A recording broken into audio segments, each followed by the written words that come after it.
Es un principio filosófico incuestionable que todo acto tiene su consecuencia, porque toda acción tiene, sobre todo cuando está hecho por alguien inteligente, que no es fácil, pero en fin, hay gente inteligente y Dios es muy inteligente, tiene una finalidad. Todo acto humano tiene un fin. Si le preguntáramos a Jesucristo cuál es el fin, la razón por la que se hace carne, Señor, ¿por qué te hiciste hombre? ¿Cuál es la razón de que tú, existiendo eternamente, porque en ti el tiempo no existe? El tiempo es cuestión de la materia. Donde no hay materia, no hay tiempo. ¿Cómo es posible que tú, que eres anterior al tiempo, entres en el tiempo? ¿Para qué? ¿Cuál es la última razón? Y sin duda Jesús nos contestaría: porque quiero que seas hijo de Dios. Y para que seas hijo de Dios, yo he tomado la carne humana, porque fijaos lo que dice San Juan en el comienzo de su Evangelio. El Verbo se hizo carne, la luz no lo recibió, pero a cuantos les recibieron, les da el poder de ser hijos de Dios. No es poco ser siervos. Si tú estás al servicio de un gran Señor, para ti es una honra.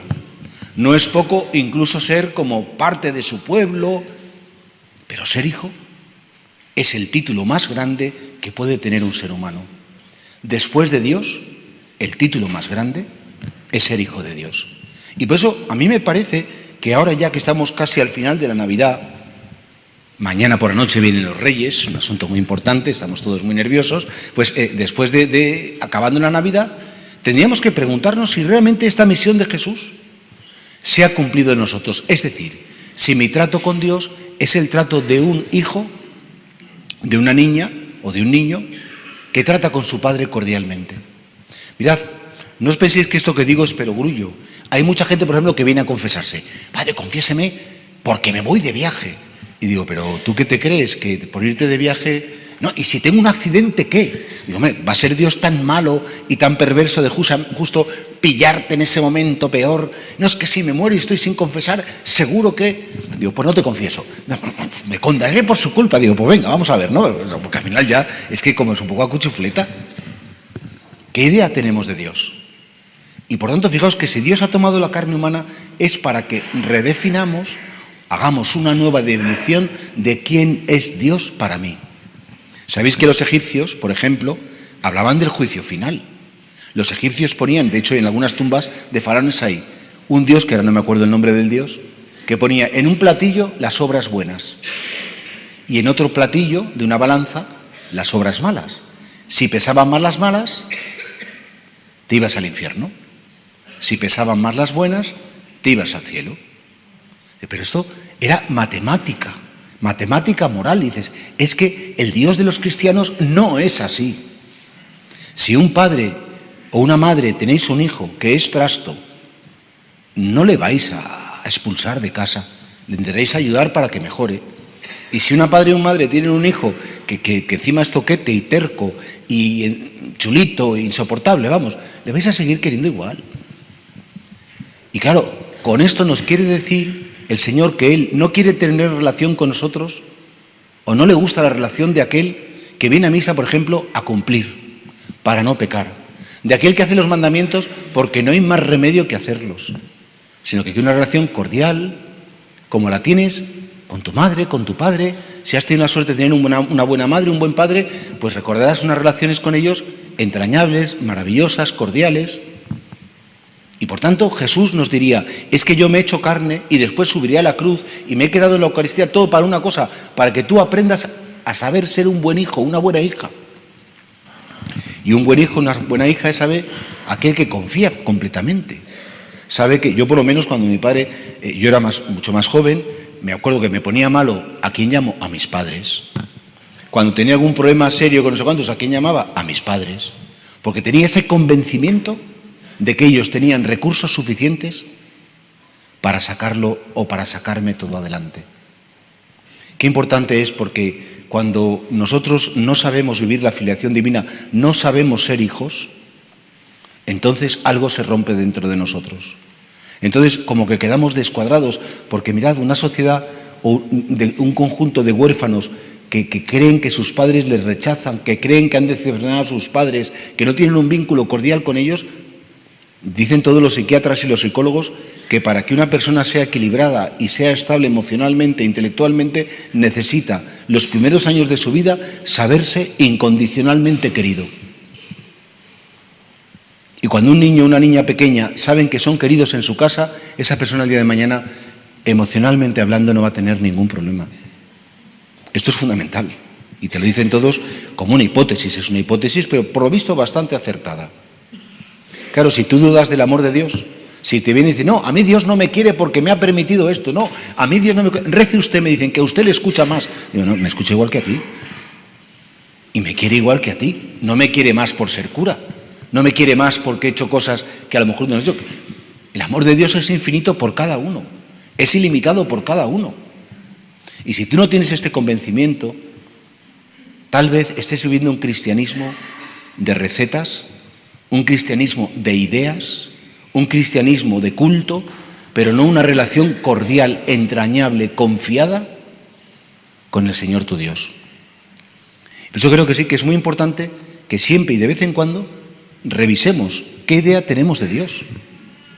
A mí me pasó una vez haciendo unos ejercicios espirituales que yo diferenciaba sin darme cuenta entre Dios y Jesús. Para mí Dios era ese Dios que me iba a juzgar y que, bueno, me iba a regañar si había hecho algo mal. En cambio, en Jesús decía, bueno, Jesús me conoce, Jesús me comprende. Y claro, había en mí una distorsión. De hecho, una feligresa de aquí que marchó al cielo hace unos años estaba muy agobiada porque le habían dicho que se iba a morir y le faltaban ya muy pocos días y me decía, pienso mucho en el juicio. ¿Qué Dios me va a juzgar? ¿Cómo es el Dios que me va a juzgar? ¿Me va a regañar? ¿Me va a castigar por lo que he hecho mal? Y claro, yo decía, no. Tú piensas que el Dios que te va a juzgar es el Dios que recibes en la Eucaristía. Es el Dios que comulgas cada día que vas a misa. Que te conoce, que sabe cómo eres, que te quiere, que le pides perdón y por supuesto que te perdona y que está lo más próximo a ti. Un Dios que se ha hecho niño. Un Dios que se ha hecho un bebé para que lo protejas, lo abraces, le des besos. Bueno, pues creo que esta es la idea de saber ser hijo. Y por eso creo que pregúntate si tu relación con Dios es de filiación. O es una relación más bien temerosa, que no me pida mucho, quita porque hay que cumplir y ya está, con eso me vale. O bueno, cuanto más estás con Él, más a gusto estás. A mí me encantan esas casas, las que tenéis la suerte de que vuestros hijos van creciendo, se hacen mayores, algunos se casan, y cómo los hijos van encantados a vuestras casas cuando pueden ir. Y es que da gusto. Pues qué bien, porque los niños vienen, y vienen con sus hijos también, con los nietos. Dices, bien. ¿Por qué? Porque están a gusto con sus padres. Normal. Y venga, que vente para acá. Encantado de la vida, si puede ser. Claro, también hay que ir con la competencia, que es la familia política. Efectivamente, hay que intentar equilibrar, porque a veces cuando se tira más para un lado que para el otro, surgen los conflictos y bueno, pues hay que intentar equilibrar. Pero qué gusto, ¿verdad? Cuando tú invitas a tus hijos y vienen con gusto. No obligados, sino encantados de la vida. Pues así me gustaría que el Señor nos concediera la gracia de venir con Él cada domingo con gusto. Mañana, por ejemplo, pasado mañana, que me diga, es Epifanía. Entonces yo digo, en los avisos, es muy divertido, sobre todo en las misas de la tarde. No esta, pero las del domingo por la tarde. Digo, bueno, que sepáis que esta semana tenemos que ir a misa, que no es domingo tal día. Y los jóvenes ponen una cayendo. Bueno, los niños ya ni te cuento, ¿no? Los niños es, qué horror, tal la misa, qué espanto, otra vez a misa, no hay derechos, si ya hemos ido el domingo, ¿por qué tengo que ir otra vez? Como si llevaras al potro de tortura a la misa. Y dices, no, pero niño, que no te enteras de nada. Lo malo no es, porque los niños son muy espontáneos, son los mayores que dicen por dentro, jope, por no decir otra cosa, ¿no? Y dicen, ya toca otra vez, ahí, al santo sacrificio, que es el de Cristo, no el nuestro. Pero en fin. Conclusión, ojalá que Dios sea ese padre que dice, qué gusto que mis hijos vienen a estar conmigo. Y además vienen un rato antes porque hay que aparcar porque si no, no hay sitio. Y además se tienen que quedar de pie porque no caben. Maravilloso. Y además hay un niño terrorista que de repente se cruza y nos distrae a todos. Bueno, lo típico de que pasa en las casas, de todos los sitios, ¿no? Lo normal. A veces me dicen, quéjese usted más de los niños que gritan. Digo, es que si me quejo más... En las casas hay niños. Y a veces, pues efectivamente, una cosa es un niño que lleva media hora con el llanto pertinaz, como la sequía en tiempos de Franco, que era pertinaz, y que bueno, pues que está ahí, que ya al final, por caridad, con los demás, dicen, señora, márchese. Pero otra cosa es el típico grito por aquí, por allá, que dice, bueno, pues como en una casa. Reconsidera tu trato con Dios y ojalá que Él te conceda saber ser un buen hijo. Que vengas con gusto, que vengas con ilusión, que vengas a recibirle, a estar con Él a su casa, que es tu casa, y que sepas que si a Jesús le preguntaras ¿por qué te hiciste hombre? La respuesta es, porque quiero que tú seas hijo de Dios.